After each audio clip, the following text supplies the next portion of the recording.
সকাল থেকে কাজ করতে করতে চূড়ান্ত ক্লান্ত, তারপরেও এইরকম অবস্থা একটা রিলস বানাচ্ছি। হ্যাঁ, আজকে একটা সুন্দর রিলস দিচ্ছি অনেক দিন পরে, রাদার বহু বছর পরে। আগে আমি খুব জেম ওয়াটার নিয়ে কথা বলতাম, বাট মাঝে আমি সেই কথাটা বন্ধ রেখেছিলাম। আজকে আবারও বলছি জেম ওয়াটার নিয়ে কথা। ইয়েস, ক্রিস্টাল কিন্তু দারুণ কাজ করে, জেম ওয়াটার কিন্তু দারুণ কাজ করে। নাও আজকের রিলসে আমি একটা ছোট্ট জিনিস করতে বলবো, করে দেখো, খুব ভালো রেজাল্ট পাবে। কালকে যে কোনো সময় একটা এমিথিস্ট ব্রেসলেট বা এমিথিস্ট টাম্বেল, যে ফর্মেই থাকুক না কেন এমিথিস্ট, ভালো করে ধুয়ে নাও জলে, ঠিক আছে? ট্যাপ ওয়াটারে ভালো করে ধুয়ে নিয়ে একটা জলের বোতলের মধ্যে জাস্ট ডুবিয়ে রাখবে, ঠিক আছে? সেই জলের বোতলে ডোবানো থাকবে ঠিক 24 ঘন্টা।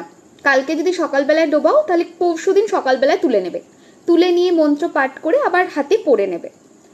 কিন্তু যে জলটায় মানে রেখেছিলে, ঢুকিয়েছিলে, ওই এমিথিস্ট ক্রিস্টালটা ডুবিয়েছিলে, সেই জলটাকে আলাদা করে একটা স্প্রেয়ার বোতলে ঢেলে নাও।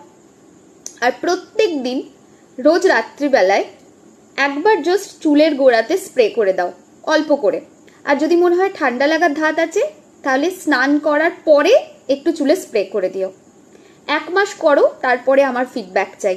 চুল কিন্তু বড় হবে, লম্বা হবে।